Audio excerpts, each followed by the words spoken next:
on the YouTube channel for Lunenburg Public Access for later viewing.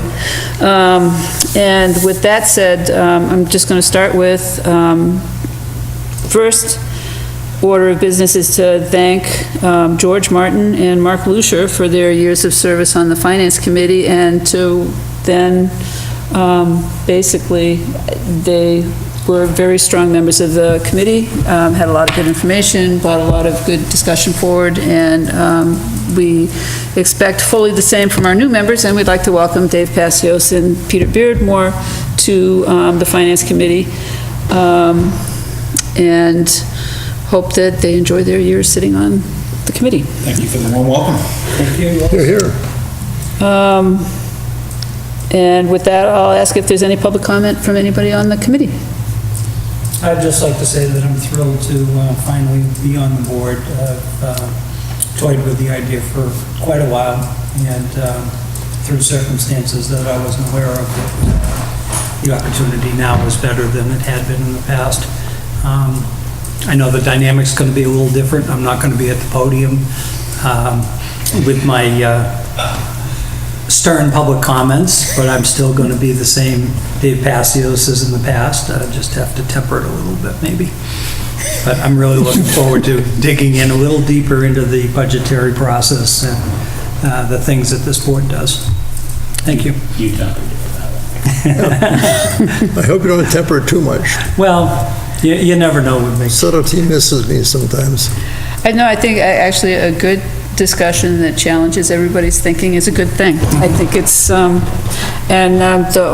only rule for discourse that we have on this committee is it's fine to disagree, try not to be disagreeable. And I think that basically if we hold on to that going forward, I'm looking forward to some really great discussions. It'll be great for me. So then, seeing no public, I'm going to assume we have no public comment from the public. This is what we miss, The only Dave. public was tonight. Like I said earlier, I can recuse myself. You know, I'll probably get shot for saying this later, because, he's probably home watching it on TV, but, like, I fully expected Dave Rogers to be here to take up the public seat, but we'll look forward to him popping in during the season, so. All right, so with that, I'm turning the meeting over to John for his discussion first. Oh, on the couple of ones, we talked, this is sort of catching you guys up a little bit about some of the stuff that we talked about earlier. I think we brought it up 2 weeks ago, didn't we? Or did we just? 2 weeks ago. Yeah. Basically, in fact, Peter, this was partly a response to your the point you made at one of the early May meetings that really struck home, and that was that I went back and sort of reflected on what you had to say.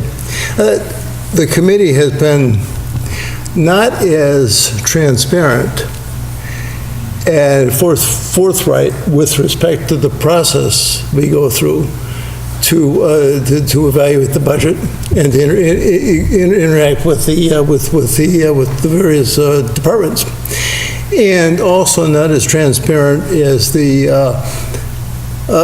our thought processes regarding evaluation later on in the final process. And so what happened next was I thought, well, let me sit down and write what my thoughts are. Now, I'm only one member on a 7, so I got 14% say here, but at least maybe this structure can help to guide us in deciding how we ought to go about it.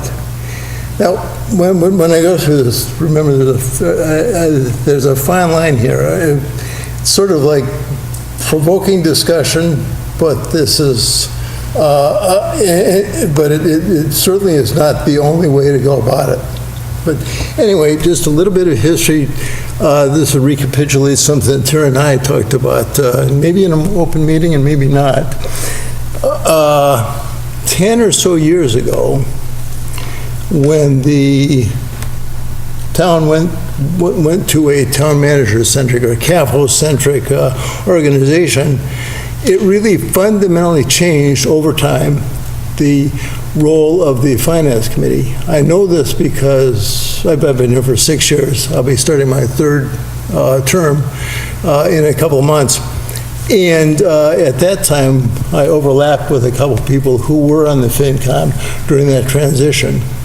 They mentioned that the finance committee spent some amount of time doing exactly what the now town managers do, which is to interact with the various departments and basically make a budget.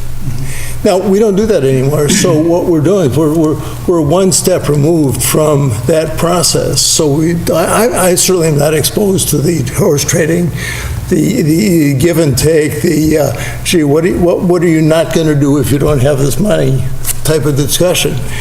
And it's a pretty fatal step, pretty significant step as far as I'm concerned. But what we're left with, I don't want to say what we're left with, it's a bad term, but what our focus is now, in my mind, is more to look at overall budgets and to see that they comply with just common sense guidelines, that no budget is getting too large at the expense of other budgets, because it is, at some point in the process, a zero-sum game. A dollar given over to budget A is a dollar lost to budget B, to Department B. So we've got that issue. We also have one of the things that I guess most members of this committee did participate in some form or other when we helped develop the financial policies of the town. The other part of our structure is to make sure that the budgets, the department budgets and the overall budget is consistent with the overall financial policies. Financial policies govern both the regular debt and the exempt debt. They also govern how you fund capital projects. And there's another one, I'm buzz here. Stabilization funds, general and special purpose stabilization funds. In addition to which, stabilization funds are capped by state mandate, state law. The reason for, just an aside here, first of all, should I stop for questions? If you could, actually. Yeah, go ahead. Just for my own education and catching up. Yep. On history that I've missed pieces of over the years. I read through the policies over the last few weeks, and while the policies are quite plainly written, they're not clear as to under whose authority they're enforced. Yeah. So I'm curious about that. How are they ultimately arrived at, and to what extent are they enforceable?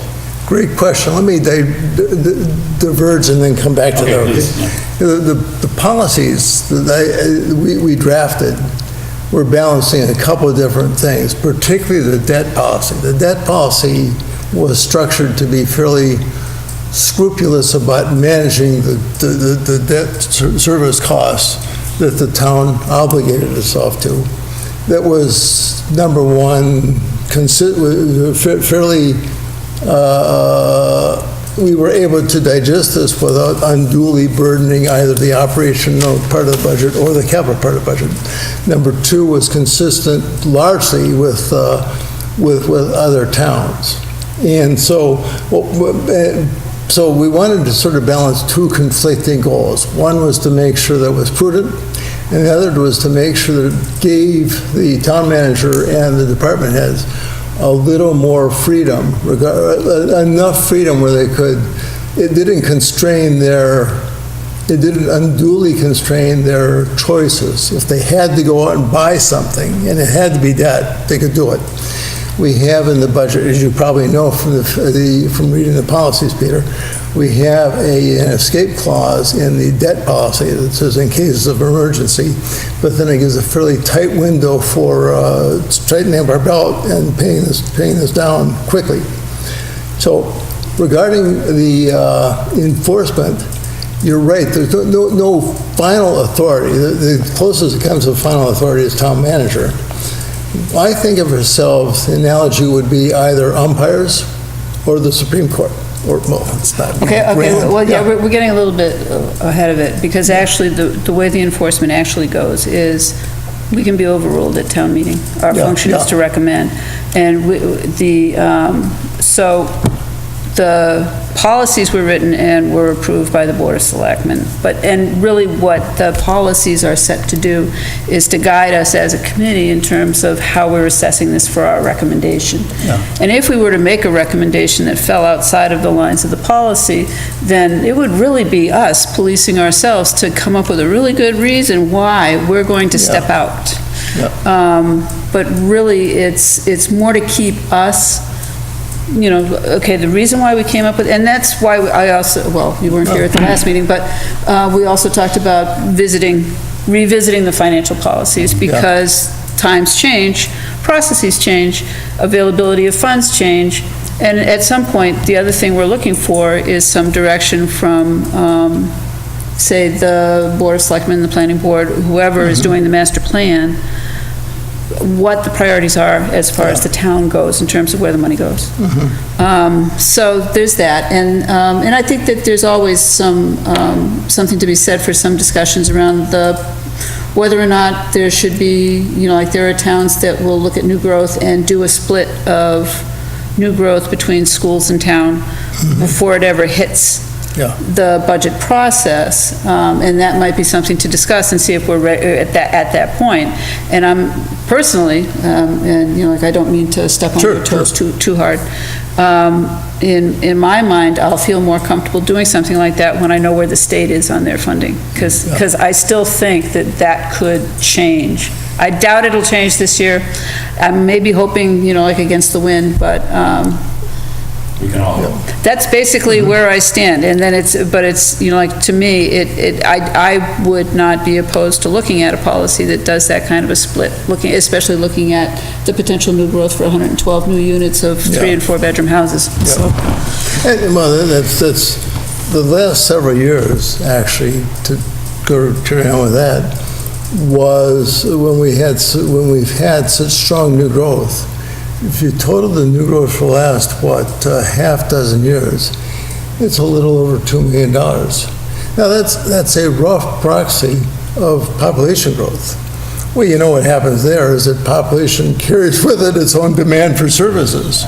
So we can't ride the tailwinds of new growth all that much, and that may again necessitate, as Terry said, a reframing of the policies. And Terry is right. We can, the policies do get overridden by the town meetings. So another question that kind of spins out of this, and I apologize when Sure, no problem at all. Please do. You can tell me to table. No, please. Is, in my mind, there's a delineation that needs to occur between policy and policy adherence and strategy, given anticipated changing conditions. The new development that you just mentioned, which was topic of Mr. Rogers' comments at the selectmen's meeting the other night, RO plus the new Hollis Hills 40B, in my mind, yes, there's a policy component of this, but there's also we've got to be very clear-eyed about the next 2-ish years around demand for services and new growth revenue. Because ideally, what we don't want to occur is an unanticipated hockey stick, such as what's occurred in the school department over the last 2 years, but magnified by some percentage. Right. If I may, on the school department, the schools are a department that really doesn't scale well, in that if they have an increase in enrollments, they have to hire new teachers. Right. And so therefore, then we're looking at the last 2 years of increases in the kindergarten and the first grade. Is that sustainable, or is that just a blip? I have no idea. It happened to coincide with Rogers Road, but I don't know how much that drives it or not. That's the So- Whalen Whalen, Road yeah, development. Whalen Development. I think it did have an impact. Well, it had an impact, whether it was decisive or not, who knows? Yeah, that gets to the frustrating part for me of this particular role, is that we're always dealing, as is everybody, with incomplete information. So, you're always contextual that way, and that supports your point. But we do have the ability to look at historical indicators. Yeah, And yeah. the planning department, for example, there's a lot of expertise there that says X number of freestanding houses with X number of bedrooms, plus condos with X number of Yeah. bedrooms is gonna lead to some proportion of school-age children. Sure, and sure. crime rates and whatever else, and then Right. we can begin to create a forecast that would hopefully not necessarily affect policy, but would affect our deliberations with Yeah, the town yeah. manager and the department heads Yeah, around who's gonna need what and what we need to plan for. Right. The policy is in fact written in such a way that it does scale a little bit, though, in that the regular and exempt debt service is framed as a percent of the local revenues. So to the extent that local revenues over time grow faster, it gives us a little more headroom, or will give us a little more headroom. Right. And I think, and the other thing that we look at over the last several years was around the whole notion of public safety increases. And, like a lot of the data that we were looking at had more to do with the elderly. And, like where are we with that in the aging population? And that also is measuring that with, all right, you have this percentage of people who are also on fixed incomes. It's like, okay, so Yeah. so they're land rich, revenue poor, and what's the effect that has on, so trying to balance the whole tax burden question. And again, to me, it all comes down to within the recommendations that we then go and make. And then, like basically, it's not unusual for, like the Finance Committee, well, I don't know if it's not unusual, but it will happen that the Finance Committee will make a recommendation one way, and when it comes time to hold up your hand at town meeting, people will vote no. So, and that's fine and appropriate, so. Yeah. Do you want to continue? I have a couple more No, questions. go ahead, please. So, one of the things that you reflected back from my comments from a couple of months ago, I think there are two aspects to it that as we look at the coming year, I personally would be sensitive to. One is a very clear roadmap of the calendar and how that calendar relates, in particular to the school committee, which, number one, is a big budget, yes, education Yeah, is sure. a huge budgetary item. Yeah.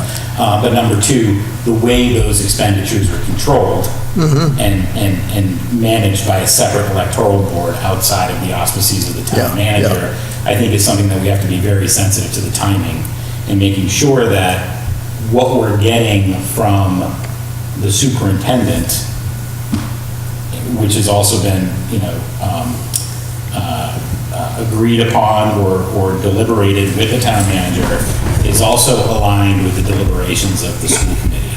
And what we got this year was slightly out of sync in terms of not only the school committee weighing in with their endorsement of the budget that was presented to the finance committee within that timeline, but also the opportunity for clear-eyed public comment and transparency, which gets me to the second point. And this relates, I think, to the sea change that occurred with the charter change in the role of the finance committee. I think one of the things that's missing, or has been missing, at least in the past year, from the public discussion, is the department comes and they say, we need new things, X, Y, and Z. And that falls on a list of priorities, and, it may or may not be funded inside of the town manager's budget or not. But again, we don't necessarily see how the sausage is made. Yeah. But when it comes down to crunch time, and this is particularly what happened in the school department budget this past year, there wasn't a clear hearing either at the finance committee or at the school department for that matter of, you're saying we need this list of things. If they are not funded, what has to go away Yeah. to fund those things? And is the public aware of those programs potentially being in jeopardy as a part of that calculation? Yeah. And this year, that information was not made public until what was, in my opinion, in the late hours of the, Yeah. of the budget process, which caused a whole lot of angst. Sure. And my preference is, number one, I understand that the time is cramped during that time frame, right? Cherry sheets, stuff from the state, insurance costs, all those kinds of things, right? The time frame is compressed, but what can we do as a finance committee to make sure that those conversations are occurring in a way that are as transparent as possible and are not going to lead to these surprises in the way of potential cuts that are going to affect major constituent groups in town. And so, my hope would be this year that we can kind of think through that a little bit in advance. Could you give me an example of, specifically from the schools? What's the kind of cuts? Yeah, so this year, the big one was the cut to the language department. Yeah, yeah. Right? Now that, and I remember it well because. Your wife came up and talked about It's that. my ex-wife. Your ex-wife, But, okay. yes, and she spoke on it, but that became publicly known, interestingly, not at a school committee meeting, but at a finance committee meeting. It was the first time that was discussed publicly, to my knowledge. Yeah, And it wasn't until, that happened in the first week of March. And that was the first time that the possible cut to a language in the school department had been discussed anywhere publicly. Yeah. Now, there was a long list of new needs that had been balanced and prioritized starting in September or October. Yeah. But that potential outcome had not been considered or publicly discussed, at least to my knowledge. Yeah. And which is a whole other thing, which is, I'm not saying it wasn't discussed, I'm saying based Yeah. on my level of awareness, I'm pretty sure I'm accurate in my reflections. But there's a whole other communication realm here in terms of what's being done to publicize and make folks aware that there's something that they ought to be paying attention to. Okay, let me- Which is a shared responsibility, I think, Yep. amongst all town government. Sure. I do just have one little question. As when it comes to the timeline, annual town meeting, does it have to be the first weekend of May? Yes. Has to be, like, there's no other way. well, it's, It's in the charter and the bylaw. I think the date is set in It's the first Saturday in May. in the bylaw, and the May is set. Well, is that able to be changed at some point? Like, legally, by the Where government, would is you there, want it? well, I mean, we don't get to know stuff until July. I noticed that, I think it was Townsend had their town meeting, I think it was 2 weeks after us. So I was just driving through and going, oh, well, if they can have theirs later, can we have ours later? Would that help with the timeline of people getting through and getting their budget stuff and what's happening from the state as they're getting information, they can update it? It's just a thought. No, it would And be I was just interesting, and curious I if think, it was like well, a it's also- state mandatory to have it that way, or if it was. Well, it's charter or basically not. it's charter-based and bylaw-based, and if it's, depending on how it's written in the charter, the bylaw could potentially be changed to move it.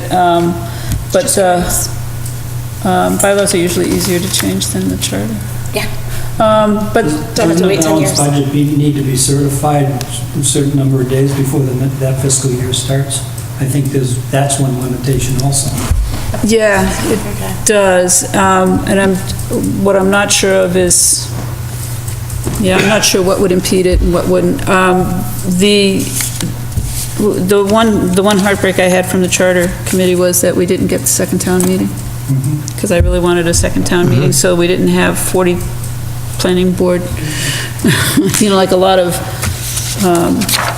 changes to that. But I think, one, to get to your question, I think more immediately, is what I don't see a problem with would be at some point prior to the budget being written, that we have the superintendent and the town manager both at a meeting, and just to talk about what are the numbers you're looking at, what are the trends you're seeing, not to talk about money, but to talk about, like, what are you looking at down the road, and have that, like, probably in the fall.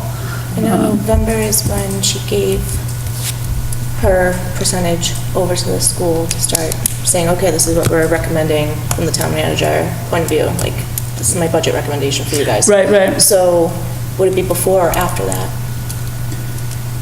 Because that's November, I mean, you're basically almost in winter. It's, Historically, the dance has been, that the town manager, since we went to a town manager form of government, is that the town manager works on her budget, the school district works on their needs, budget, whatever you want to call it, and they come out with a number, or many times they've not come out with an official number until they've heard from the town manager. So is this year just And then different? every year, traditionally, they come in with 5 to 6%, and the town manager comes back with 2.5 or 3%. This is what you need to work with it.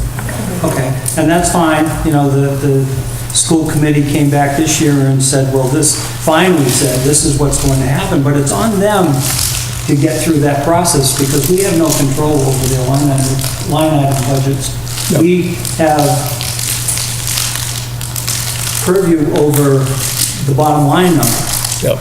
And we have really no control over that, except for this is what the town can afford to give the school district, you do what you want with it. Yeah. And tell us what you can't do because of that. And this- I think that's what Peter's saying, that Right. needs to happen sooner. And I agree. and I also think that the other thing that would be possible to do was, and I'm talking more like September, October, because the other possibility or potentiality is how the new growth certification is addressed at town meeting, So this, special town meeting. Yeah. so this came up, not new growth specifically, but back to your earlier point about my words, not yours, sort of meeting of the minds here. That came up at a school committee meeting after their budget hearing, the week after. I think that the chairman of the school committee raised the possibility of suggesting a joint meeting of the FinCom, Board of Selectmen, and the school committee at some point after the beginning of the fiscal year, to have again, my words, not hers, but I would characterize it as a strategy session. Yeah. To kind of look at this from the big picture, again, kind of, and to continue on some of the themes around new growth. Sure. Recognizing the fact that there are some serious structural issues right now in every department, but particularly structural, acute issues in the school department budget as it relates to enrollment and some of the outcomes that they're experiencing right now. And how, what are our options as a town? Yep. Or do we just continue merrily down the way, with a tremendous amount of friction in the spring of every year? Are there ways to avoid that? Can we think more strategically about And it? I mean,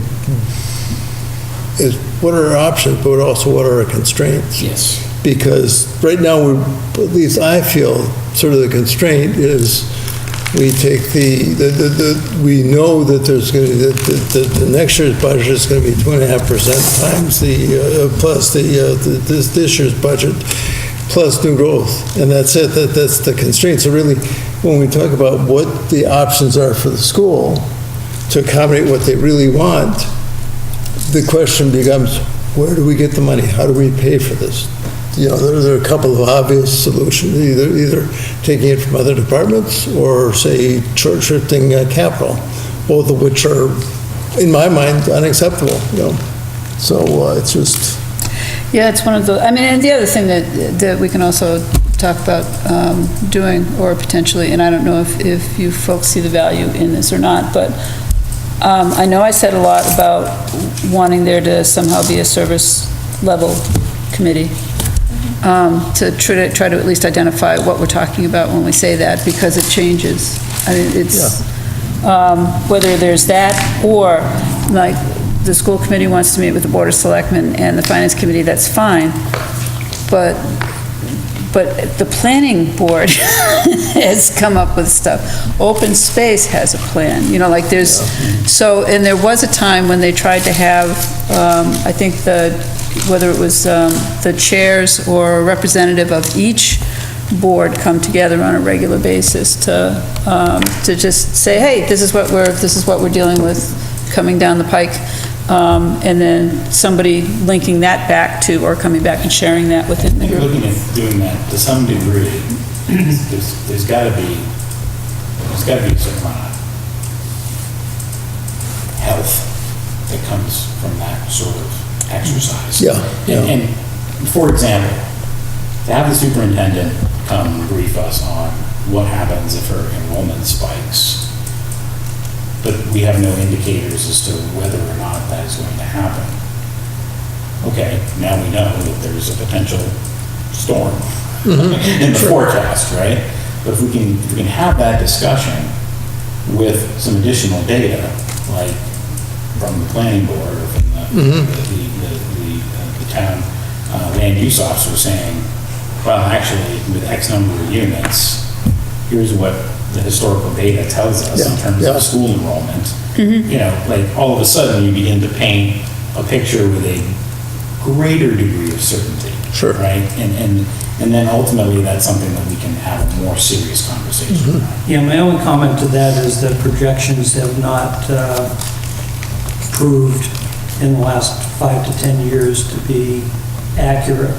And I'm not saying that an in-house evaluation of that would be better than what happened when the school and the state went through the process for funding the new school and the size of the school and so on. That's So fair enough. those numbers were not even close. Yeah, but when we've looked at when we've looked in the past at the effects of individual developments, and I'm really dating myself going back to my the ZBA days in the very early 40Bs, there were some state numbers around projections around 2-bedroom condos and that sort of thing. And when you look at Emerald Place and Tri-Town Landing, for example, I think we came in below those projections on those two developments. So, to your point, it's, your Data is only as good as data is. Exactly, but give or take a certain percentage, What's it? greater probability. The other side is that, from my perspective, we build a new school, it's an automatic given that tells the developers that are in the area, okay, it's time to start building in Lunenburg. Because people are going to be interested in moving into the system. And we're seeing that already with the new building that we've got, but the influx is at the younger ages. And I question whether those bulges are going to carry through into the high school based on what I hear more often than not, that they go through elementary school, middle school, and then a high percentage goes elsewhere. So, but Depends just by the time building a they new get there. school automatically tells the developers that any land that's available to be developed, this is the time to do it. I think your hypothesis that it adds to the marketability in the town is probably true. Yeah. I think that anything beyond that in terms of what the long-term enrollment effects are, I'd want to listen to some experts in that because I'm not, Right. I think you'd be just as easy tossing a coin there. Yeah, I think that, like, as far as infrastructure goes, I think that that's the one thing that you can project out 20 years. I think when you're trying to look at enrollments or population density in terms of whether it's the high end, like, what are we doing for the Council on Aging, or the, like, coming into preschool, or, gee, we're just growing everywhere. And that's also what's happening, is that everything's going up. But we've really, yeah. Well, it's actually, no, actually, this is great, because it fomented some good discussion. And it's a break for you, because I've lost my place now. But basically, where I was segueing to was just some sort of series of metrics that I've been sort of informally using, and so it's just me, one of which is full-time and full-time equivalents, which we've got, as you know, an OPEB overhang. We've worked hard on for decades, and so we've got basically an unfunded mandate. And it's just growing, and to the extent that we have, to your point, Peter, with the schools, they need new teachers. That could actually, if that's a persistent need, could actually exacerbate that a lot, and that's a concern that I have on this board, because of course we do have this great mandate to give them other post-employment benefit packages. Yep. And the school's a little bit cushioned by that, because they do have the MTRS system, which spreads it out over the state. But that's not the OPEB. That just attenuates the post-employment, I believe, doesn't it? Or not? That's just the retirement. That's just the retirement piece. The health insurance piece is still through the town. Still on us. And that's sitting on the, Yeah. right, and that's Yeah. sitting on the town side of the budget, Yep. so, which is the other thing we were asking for was, yeah, Or shared burdens. Yeah. right. But anyway, that goes back to we were weighing decisions to meet the numbers at the current budget, to equitably spread the projected revenue out. In this case, if we're looking at fairly short-term projections, they should be fairly accurate.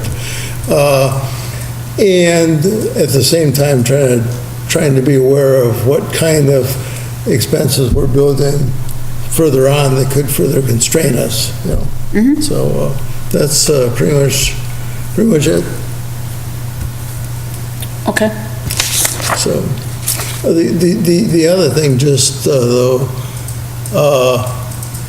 I'd like to maybe next time, if we put it on the agenda, have a post-mortem of the town meeting, see how we can, I've got a couple ideas for preparing for the town meeting and anticipating what kind of issues could come up and how we could deal with that.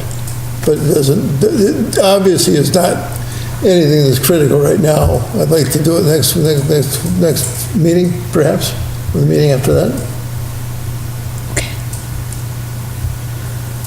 Didn't we already postmortem town meeting? No? We didn't postmortem town meeting, but we Okay. didn't come to, my recollection, flawed though it may be, is that we didn't really address that much. Now, I went from the last meeting to vacation, which really was a mistake.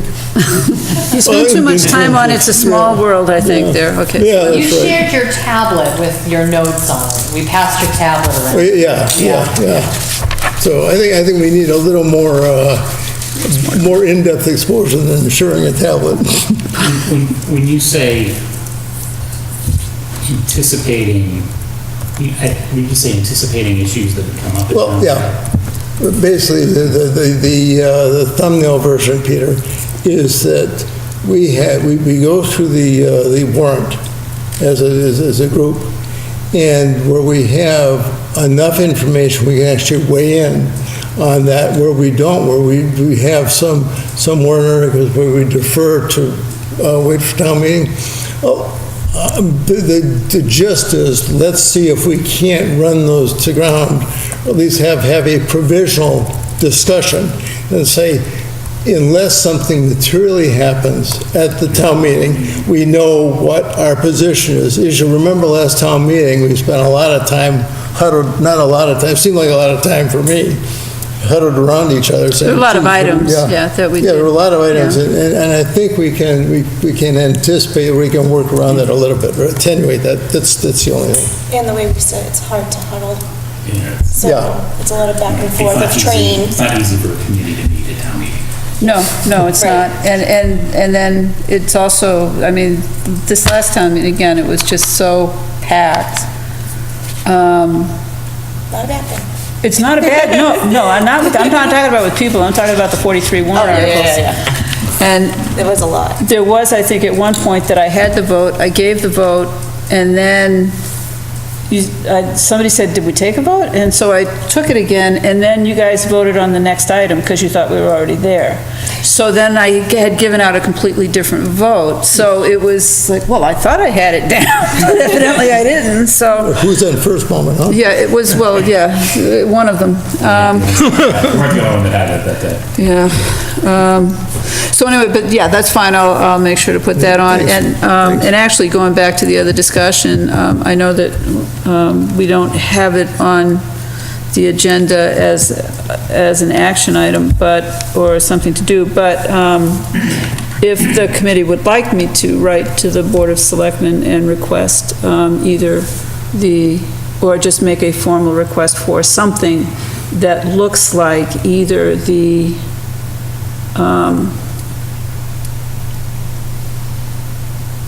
oh, come on, staffing, levels. level? Service level, thank you. Or a regular meeting of all department, or all committees. I will, if you guys want me to send that letter, I would do that. If you want to wait and talk about it later, I can wait and send it at another time. Oh, no, I think sooner the better, so that way you Yeah. can get a jump start and, At least get a discussion going. yeah. Okay? I mean, ideally, as the executive board, I'd like them to convene it. Well, yeah, so that's Yeah, why I would yeah. express, I would just express the, We might what you suggest that think as one of happens. their goals, which they have not set yet for 2020. Yeah. all right. Then, can I have a motion? So moved. Second. Take, All in favor? aye. Okay, I will write a letter to Tom Alonso, okay. See you, Chairman? He Oh, good is, for him. yep, Good for him. Time. Yes, that's great. yeah, they did their organization, and Tom is the chair, Phyllis is the vice chair, Oh, good. Yes, Yes. yes. And then- The other way. And Phyllis is the vice chair and Dana is the clerk. Damon is the clerk. Oh, okay, good. I don't know why I thought that went the other way, but that's fine. No, she was the only one that was nominated on that one, it was clerk had two nominees. Okay. All right, then we'll move on to the next agenda item with Michelle and the Mass Municipal Yeah, so Association Workshop. I attended the Massachusetts Municipal Association's legislative update hosted by the town of Sharon. And so I just wanted to bring back some information on that. For those of you that don't know what MMA is, for 40 years, the Massachusetts Municipal Association has been bringing municipal officials together to articulate a clear and united municipal message, to develop and advocate for unified policies, and to share information and work together to increase the efficiency and effectiveness of municipal service delivery. This year, their priorities are education, recycling, OPEB, and housing zoning. So a couple of takeaways that I thought were relevant for the Finance Committee. First, they're expecting a year-end surplus for the underfunded accounts and one-time capital projects. This is the state. The lottery projection increased by $29 million, and they're thinking it's possible that revenue will exceed $1 billion. And this revenue helps fund the main municipal aid account, the unrestricted general government aid. A community impact fee, I don't know, this is about the marijuana laws. I didn't hear anything for us for the community impact fee, but we are allowed to charge one, a 3% on, I believe it's retail sales, above and beyond the tax. So if we choose to do that, we need to keep track of the community impact expenses. That 3% is a negotiated rate from the Cannabis Control Commission, and it's up for renegotiation in 5 years. So if we do charge it, we need to keep track of it, and in 5 years, we'll be able to provide supporting documentation for 3%, or if it's more than 3%, and if it's less, then it's less than 3%. And the outcomes of that fee would be directed toward mitigating impact. Yes, exactly. Yep, that's exactly the point. Police detail is a good Yeah. example. Someone mentioned education, although it's iffy whether that would be acceptable. But those types of things, yes, to mitigate the effects of having the establishment. Is there an end date for that? The 5 years? Well, I guess there's a window. Was there a window for that? I didn't read a window when I looked at In terms of that it's available but only for a limited time? I did not read anything like that. Okay. I can look for that, though. But I didn't, in what I was reading, I did not read anything like that. Okay. Do you mind if I ask some questions on that? Sure. Here, or Yeah. can we wait? Should we wait? No, Please do, please do. I've heard it referred to, but I really didn't know what it was, so it's interesting that you brought that up. Is that applied and passed on to the consumer, or is that a fee that would be picked up and absorbed in the cost of goods sold and then paid by the retailer or the, you know? I mean, I suppose it all depends on how they do their pricing structure. I mean, the taxes would be the consumer, but the community impact fee is part of the host community agreement. Okay. So, I mean, they could, Yeah. so they could, I mean, they could structure it into their pricing, of Right. course. But I didn't see anything, of course, I didn't read every single word. Yeah, fair But I didn't see anything that prohibited passing the cost on, so. Okay. And see, you actually alluded to the answer to my second question, which is this something that is a function of policy, i.e. the town would say, we want to set a community impact fee of 3%, or it has to be done on a as-per basis as the license comes forth, and then that gets negotiated with the applicant? I think the latter, but I can double check that. I'm pretty sure the taxes had to go through town meeting. And the taxes are policy, Yeah, yes, but I don't think the community impact, but I can look into that. I want to say that I believe that maybe it was during one of the hearings of the planning board on the whole marijuana question. I think that they did bring that up, because I think I remember Chief Marino talking about that, but And he would be a it good was a person. long hearing season, that's all I, you know. Yeah. I didn't catch that, the beginning of that conversation, it just didn't sink in for some reason, but the only question I need clarified, if we can, is that, and I know this came up at town meeting, there was a 3% excise tax voted, but what you're talking about would be above and beyond that That's once right. it's tabulated and so on. Right, and I think it's up to 3%, but not necessarily 3%. Exactly.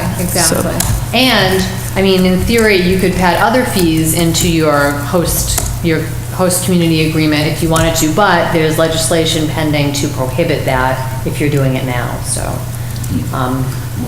Yeah, exactly. But the big takeaway I got from that was tracking the expenses. If we're gonna take the money, we've gotta track the expenses to support them. And really, the expenses to support them have to be expenses that don't exist now, but will exist I when guess in one theory, opens. that would have to be the case, right? So it could be increased detail, it could be overtime for details and things like that, but then again, details are typically paid for by the company that's requesting the details, so. Okay. So it's, maybe it'll be that's not a interesting good to see. example. No, it is a good Yeah, I example. mean, you can run a bunch of different scenarios. It Sure. could be impacts on traffic patterns. Yep. Sure. Yeah, And it- yeah. Yeah, the Some other- new stoplight or stop sign or something, you know. yep. For me, that gets to how indirect are the expenses? I mean, I understand costing out direct police details, but what about, say, increase in accidents or, increase in, say, suspicious fires or incidental fires, you know? Well, I think if you have the metrics, right, if you're keeping track of it and you have the supporting documentation, you would probably be able to make a case for yourself. I think, So did that, sorry to cut you off, I'll shut up. no, that's all okay. So what I took away from what you can track is that it's sort of nebulous. It's like, oh, well, I'll track doing my education in the schools, my anti-drug education in the schools, and then the presenters came back and said, oh, well, they might not accept that, we're not sure, but don't count on it. So it's nebulous. The good news is we won't be first. Yeah. You know, There'll be Yeah. data, so. Yeah, we'll be able to learn from that. All right. So the next thing, PEG, and Rhonda Licio had alluded to this in one of the hearings. The cable franchise proposed rulemaking. The FCC made a second proposal that cable-related in-kind contributions should be treated as franchise fees, thus subject to the statutory 5% franchise fee cap. So, George Martin talked about how our public access is funded mainly by cable fees. So I'm wondering what the impact will be of that, because it sounded pretty likely that that would happen. Can you say that again? Yes, I will read it again. The FCC made a second proposal, they brought it up a second time, that cable-related in-kind contributions should be treated as franchise fees, thus subject to a statutory 5% franchise fee cap. Could you give me an example of an cable-related in-kind contribution? Well, see, George said that our cable, I don't have cable, but he said our cable fees have built into it the PEG fees that are funding the Lunenburg Public Access. And, Part of the contract. yeah, and I was under the impression that was a significant part of their budget. Oh, yeah, it's full of. Right, so this is, Yeah. I recall this coming up when the proposal was made by the FCC. There was a lot of talk on Facebook, and I think there was some stuff that was actually posted by our own PAC that alluded to that. And like all national issues, it's a really big issue, and that kind of faded a week later. Did they give any sort of indication as to what the timeline of that would be and what the actual impact would be on the dollar amount, or is it a percentage of? well, that's what I'm saying, yeah, because I don't know what's on our bills. Yeah. So, so the cap, what would the cap be on, the gross of the bill? The 5% of the gross of Well, you would look at the franchise fee itself, and if it's, but 5% of what though? What's the figure they're calculating 5% off of? And that I don't know. okay. We may need to request more information from the town. What they talking about, Yeah. just the in-kind services? The in-kind contributions. The in-kind So then contributions it's is what? And that donation? Yeah, that's what I was, It's part of It's the, supposed to be donations. it's part of the cable bill. It's built into the cable bill. Okay, so that is the cable bill. So you're thinking in-kind contribution being the town side of what we, like providing. No, I'm thinking it's. Donations, it's in-kind. Comcast is gonna donate Right. equipment to operate your cable, Right. to operate this. Right. And then they're gonna write it off, that they donate X amount and they wanna write it off. And now they're saying you can only donate 5% worth of whatever the bill is. Yeah, but those with cable pay all of that cost, it's all passed on to the Right. consumer. It's written into the And that was franchise one of fee. the complaints as the last contract was being finalized, was that, oh, this is all well and good that PAC's gonna get all this money, but the subscribers are really the ones that are paying for this, not Comcast. Right, and then, and again, it goes with the whole Yeah. discussion of one of the other things that we were planning on looking at this year was what happens if, because we have a lot of funding sources or funding that comes from, we're not sure if it's going to be there. Affect the enterprise fund that they just got approved to be. It doesn't affect the enterprise fund because it's still, all it means is that they can't, if, they'll write their budget, they'll get their fees. If the fees dry up, if the FCC ruling goes through and it does have an impact, it affects their budget and their ability to do whatever it is that they need to do. It's basically a budget hit. It'll be a budget hit. And that's why it's going to be one of those situations like with the Council on Aging, how much of their budget is grant-related that, like what happens if that goes away, or the library, or other, I mean, should we take an active role in this right now to try to do some work into figuring out the potential impact instead of waiting? God, that's so hard to say. The FCC, Well, no, I mean. I would say no. We could do some fact finding. I think, yeah, you're welcome to do That's fact what I'm finding. talking Oh, about. yeah, Yeah, yeah. do I think for our own Fact finding. forecasting, capability, it'd be good to have a clearer view of what the actual implications are. Yeah, right. Right. Knowing that it's potentially negative to the PAC budget, okay, well, that's one thing. Knowing that it's 50%. It's the budget, yeah. Right. That's a whole So, other. Michelle, will you take that on then? I Is will, that- where would be yeah. the best place for me to start? Probably cable. Who administers that contract? Cable, okay. Oh, yeah, actually, there is a cable committee, and I don't know who's on it. He probably still is. Tom Alonso. Contact Tom Alonso. Paul, Paula Bertram was on it, too. They're the ones that negotiated the contract. All right. I'll With follow up on Comcast. that. The next one, presumption legislation. For those that don't know, currently for firefighters that get diagnosed with cancer while they're on the job, the law mandates leave without loss of pay for the period of incapacity until employee retires or is cleared of the condition by a physician. So that's, I think, a pretty significant thing that already exists. So there are new bills coming through for firefighters and adding police into it for additional types of cancer, Parkinson's, contagious disease, and PTSD. And they were most concerned about the PTSD because it's very hard to pin down. There's a lot of ifs, ands, or buts with it. But the fact of the matter is 10 key states have already enacted it, so they feel pretty good that we will be too. So that's with the presumption legislation. Local boards of health, there was some talk about the stretched budgets with local boards of health, and there's going to be a proposed grant program that will support community-driven regional collaboration, which may or may not help us. For retired public employees collecting a pension, they're proposing to increase their work hours, their allowable work hours from 960 hours to 1,200 hours. Oh, and I think that's it. That's what I've got. So those are just some updates from that meeting. And I don't know, I'll keep my eye open for these types of meetings. This was just one that Sharon hosted. And there were other things in here too that that I didn't feel were financially relevant, but. Sounds like it was super educational. It was, but you know what, there wasn't a lot of people there. And just watch your email. So I found out about this meeting from an email, I believe Heather sent it out, or Elaine Peterson. Oh. Just, FYI, these meetings are coming up, register if you want, and so. The public safety related matters. Oh, the presumption law? Yeah, the Yes. presumption law. Are those things, some of that stuff is already in state code or statutes or whatever.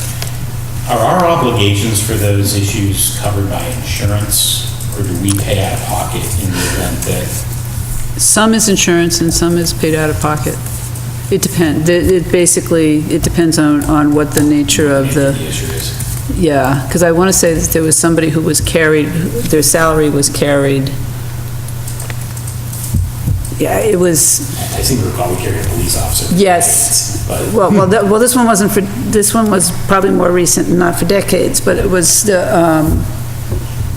he was not able to work for a long time. And I think he either eventually came back or went to work doing something else. And part of it was covered, but I think because workers' comp only covers 40%, then I think we were on the hook for the rest of it. So I think that's probably what happened. Or do they cover 60%? We were on the I was going to say in private industry, it's 60 and 40, yeah. I knew it was 60 and 40, and then it was, so that was probably the 40% that we were on the hook for, and that's, all right, and then, so that, thank you. Yeah, no, thank you.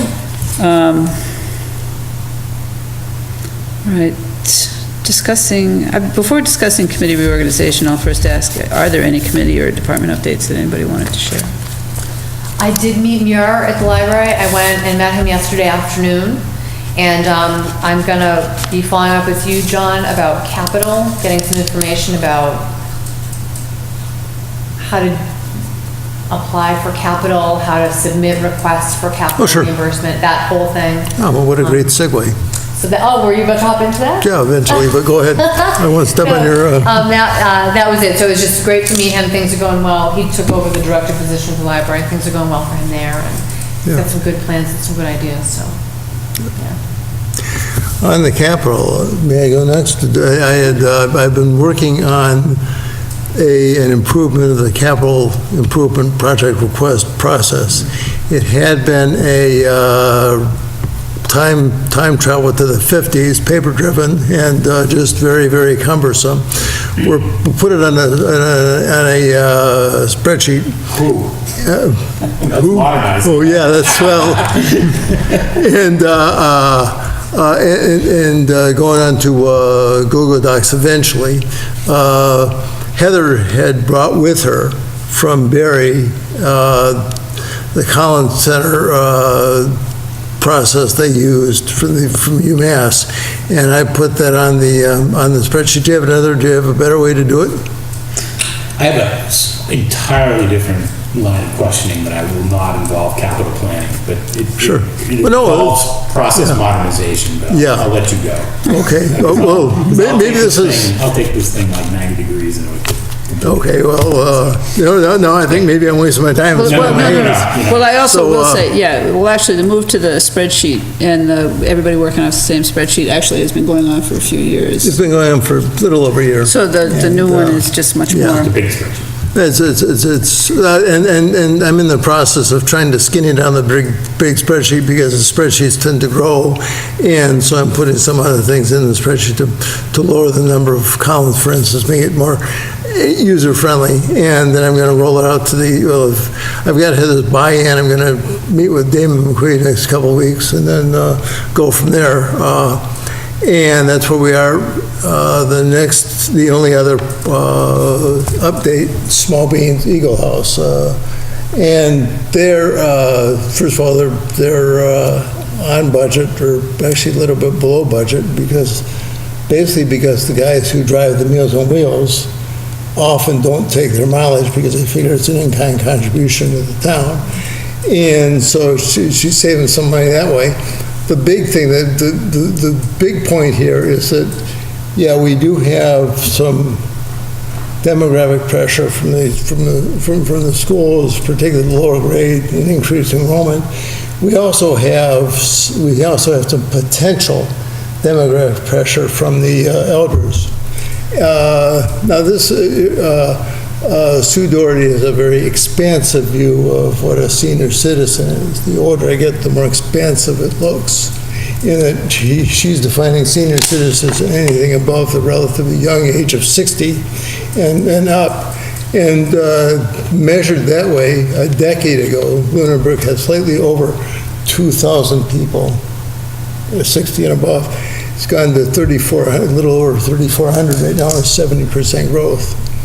Now, so that's, what was interesting was that Sue said that Meals on Wheels and the other services that the Eagle House provides has not gone up anywhere near that. So obviously these folks are getting support from elsewhere, or they don't need support. But anyway, that just is it's something we ought to be aware of, is possibly. Yeah, I was just gonna, Yeah, go ahead. the reason I'm why done. she picked 60 is that's where her grant comes. Okay, well, it's. Yeah, she gets $2 or $3 per person, Yep, so. I seem to remember that during budget presentations, that the way she had presented the transportation line in particular, that there had been a fairly substantial ramp in terms of number of rides or number of users, or perhaps both. Okay. I don't, or the number just blew me away in terms of how many there were. It could have been either one. They also, that's interesting, because that was in response to a fairly similar question I had with her, the question and answer I had with her this afternoon. I got the impression it was fairly level, not that Okay. much. Maybe it was just the Well, you know, attitude and so structure. it's, yeah. well, the other thing that's changed over time is the way Mart used to take more responsibility for that, and they've been writing themselves out of funding for that as well over time. So I think that probably, And she did mention that a lot of her putative clients will react exactly the way I am, which is, I'm not getting told to drive. I'm going to drive until I'm dead, which Right. make Maybe it's all maybe at the prophecy. same time. So, and and then to Peter's point, she said she's waiting for the 2020 census. So FY 2021, she expects an increase in the federal funding because of the companion increase in seniors in town. So there's that. we're moving into Tri-Town and Whalen. That's where they're going. Yep. So, In the back of my mind, that building in Tri-Town was put on hold by the developer. Am I correct? I have no I idea. believe it was approved, and then they came in not too long after that and said that for for one reason or another, they did give a reason that was kind of generic, that they would not be moving forward with that construction in the near future. That's my recollection, and I've been meaning to verify that. Yeah, I couldn't tell you. Again, more information from land use. Right. Would be helpful. Right. Because that affects our affordable housing Definitely. inventory as well. Yep, definitely. That's the other thing that I was disappointed in too, was I did some checking with the Housing Authority probably a year ago during the election process. And there was no discussion, no plans of any kind going on to expand senior housing in Lunenburg. They were counting on private entities to do it. All right, the only thing I had going was the Land Acquisition Committee, which was looking to negotiate on behalf of the Conservation Commission. That negotiation is still ongoing, and we'll see where that goes. So there's nothing more to report on that. Just to bring people up to date, what we typically do with department heads and committees is at some point find an area of interest that people will check in on, like say for example, police and fire, like phone call to the chief, or coffee with the chief, or basically things like that. The library, schools. Who else do we look for liaisons with? Were you gonna do planning board? I know you had mentioned at one point in Yeah. time they had a liaison, or, I don't know if that. I don't know if we had a liaison, but I think because of the fact that they're going back to master planning, and also if they're going to be doing any more, I don't know if somebody has to actually go to those meetings or sit in on those things, but I think because they're all televised. Right. But when they start writing bylaws that may potentially be something that's going to be coming up at town meeting, it would probably be good to have some background. Yep. Which is, I assume they're going to be doing some of that again this year.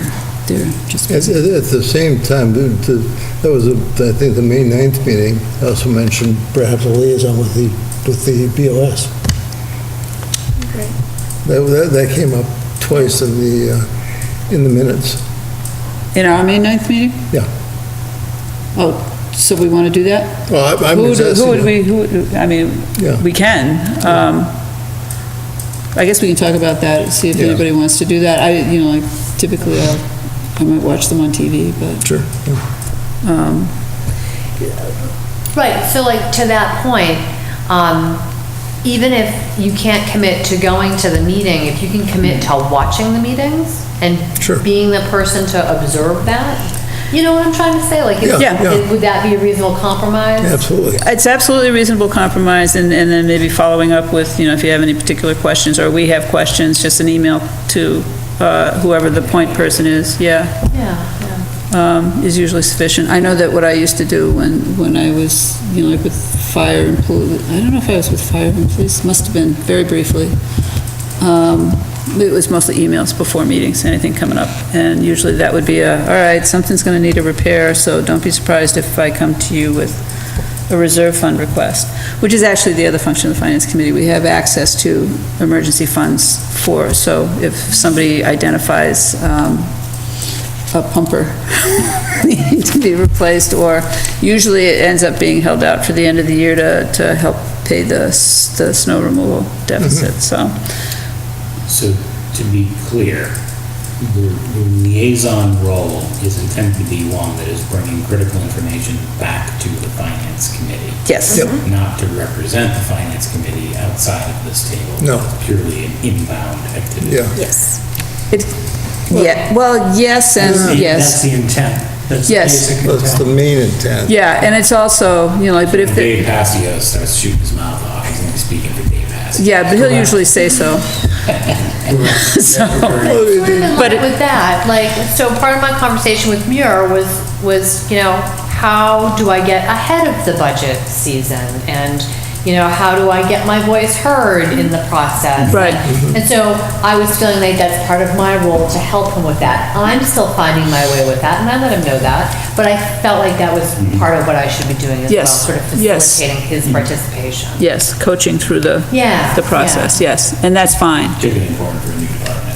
Yeah, definitely. Yeah, yeah. We found that, like several years ago, and I think, again, that was why we also had workshop-type meetings with several department heads prior to the budget season. And again, like, that's something that if people are interested in doing at some point, we can do that. If I may, when we start to look at the individual budgets, I particularly with Jack Rodriguez, I will review what his budget is.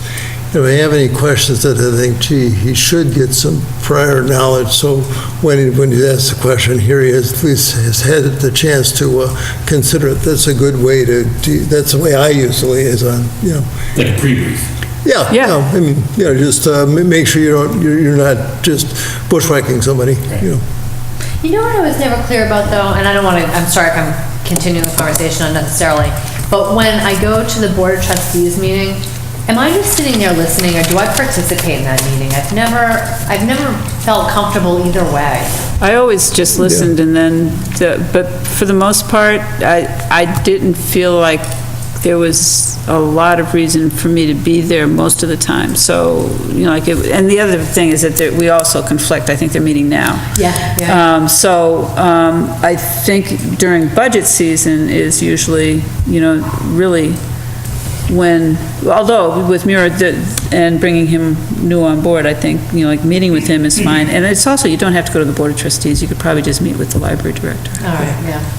That seems to make. Because the other thing is that, yes, it's really fascinating and interesting what the children's librarian is doing and what and that's what you get. You get a... Well, the other thing, the library is a great example of this, perhaps the best example in town, is that when you actually talk with them, you get a feel for what the budget, what the minimum acceptable budget level has to be so that they qualify for 2 grants. So there are some Yep. good information exchange there. Yep. Yeah, and that's actually the only board in town that I has think to it is, have a minimum spending.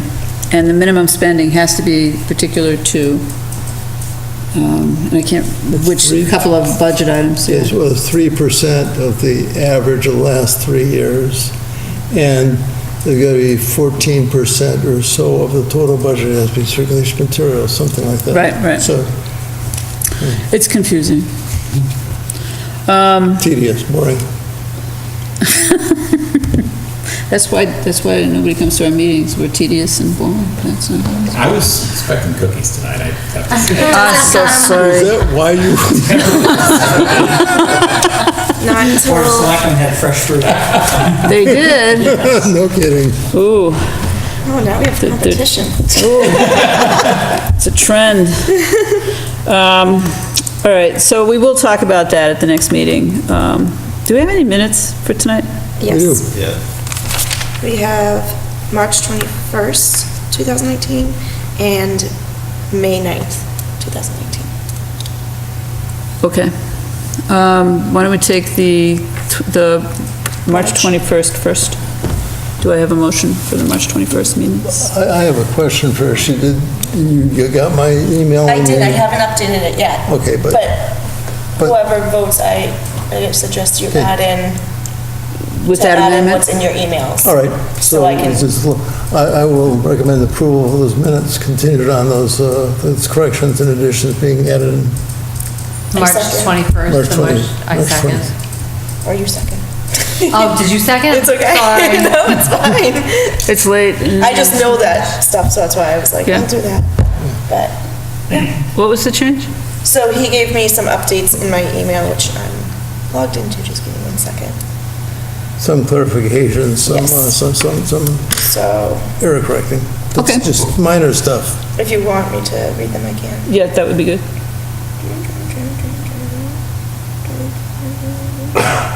Because I know that we went through I them. know I have them. Where am I? Oh, I'm in the wrong folder, sorry. Do you know what they were? Okay, I can call it Nope, the I got it. email. Oh, she's got them, never mind. So, I Under S&P rated the town, I actually put bands, apparently. I think I typed Yeah, that, so it's really instead of bonds. Oh, okay, So stuff yes, like yes, that. yes, That yes, sort of okay, so stuff. typos. Instead of writing just over, Yeah, that- under, write about, well, it- on like section 2 of the S&P. Under questions committees, suggest adding reducing OPEB versus what I have in there. Okay, Just stuff like that. okay. But if you want me to send it to everybody, I can do that too, if you guys want to see it. Do you feel the need to see them, or are you good to go? I'm good to go. I'm good. I'm fine. Okay, then, all in favor? Aye. Aye. Just counting Yes. them, not Yes. them, correct? They can vote, but we didn't Yeah, ask them they to can read them. So, I wouldn't ask them to vote on something I didn't ask them to read. Yeah, exactly, I didn't send it to them, so. Okay. And then May 7th, May 9th, May 9th. yep. Did everybody have a chance to read those? I read them. All right. One thing I wanted to be rephrased, but that's a minor thing, so I would recommend approval with that one change. And that change was? Yeah, maybe. The change was clarity for, let's see,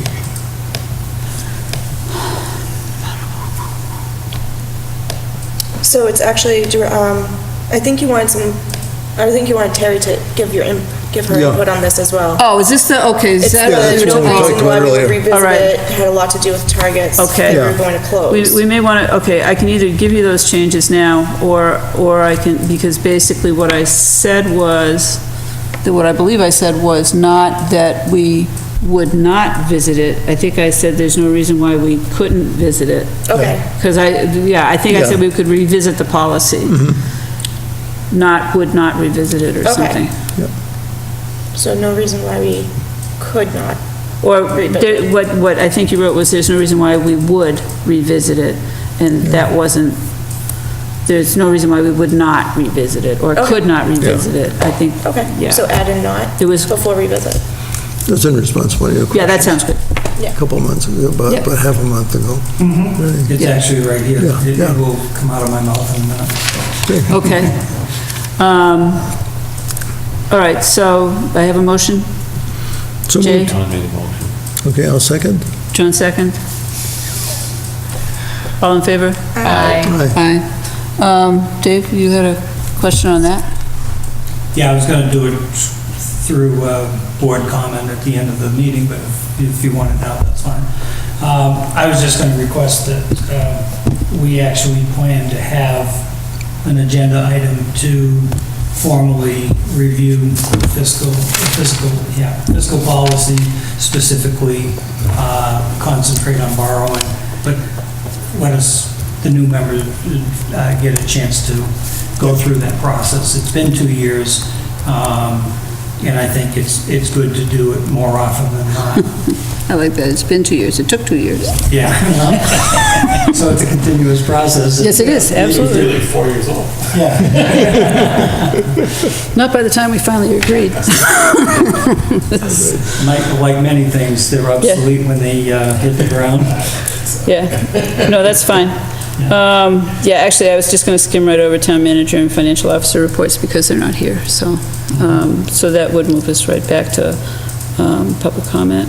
Can I just, on that note? Yes. Is there any of the information I shared from MMA, should Heather get any of that information? I'm not trying to make myself more important, but You know, I would check with her to see if she has the information, because she may already have it. But, yeah, she would welcome the information. And if she was here, if she needed more information, she would, because usually she's here. Right, right. So, yeah, I would feel free to drop her a line and say, I don't know if you heard this, but. Perfect. All right, so, any other public comment? Yes. Had one more item similar to that, but I'd like to also, for us to consider scheduling a meeting with the town manager ahead of the beginning of the budget season and her process so that we can express some of the things we've already expressed this evening, and there's some other things that I think would be prudent to pass on to her as what constituents have asked for or told us they would like to see.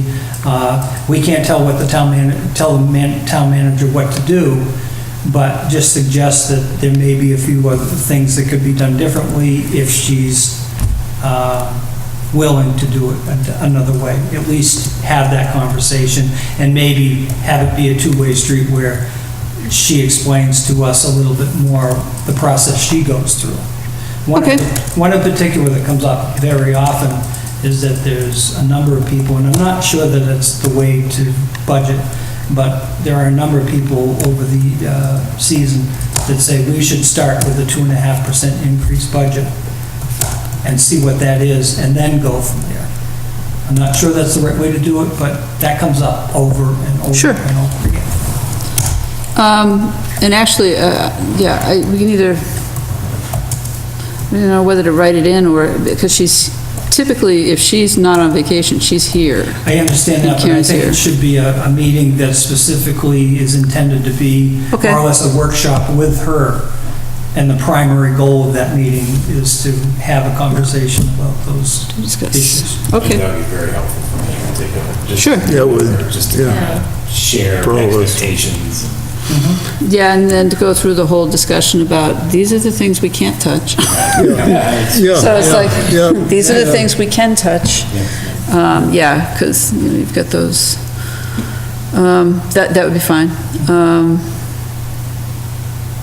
Anything else? Final comment, this is more a public service announcement that I've made at every meeting that I've attended recently. As a member of the Memorial Day Committee, just reminding everybody at home that the Memorial Day services will be Monday, May 27th, rain or shine, 10 a.m. We have a slightly varied program this year. I think everybody will enjoy it, and refreshments afterwards in the senior center. Looks like the weather's going to be good. The contingency for bad weather is that we move into the senior center to have the ceremony. It looks like we're not going to need to. I believe for the second year in a row, Rose Beardmore will be singing the national anthem. That Oh, is, how about Oh, that? sweet. Great. I'd just like to thank everybody for the warm welcome, and looking forward to working with you all. Thank you. Same here. Thanks for being involved with the committee. It's a pleasure. Can I talk to you for a minute after the meeting? Of course. Thanks. Anything else? I'll accept a motion to adjourn. Wait, sorry. Not yet. Next meeting, June 13th. Okay. Is everybody good with that? Yep. Yes. And does anybody want a meeting on June 27th? I can't make it. Pretty sure I can't. I think we can wait until the 13th to decide if we're going to have a meeting on the 27th. And we'll, I guess, yeah, that might be the best thing to do. I just didn't put it on the agenda this week because I wasn't sure how people were feeling. I'm just thinking 4th of July is right around the corner from there, you know, people want to go away, The week before. maybe pack. And then the week after, you're not going to want to meet because, Just got back. yeah, no, we'll discuss it at the next meeting. That would be fine. And now I'll accept a motion to adjourn. so moved. All in favor? Thank you very much, and welcome aboard, you guys. Steve Walker is That is actually one of the other things that we're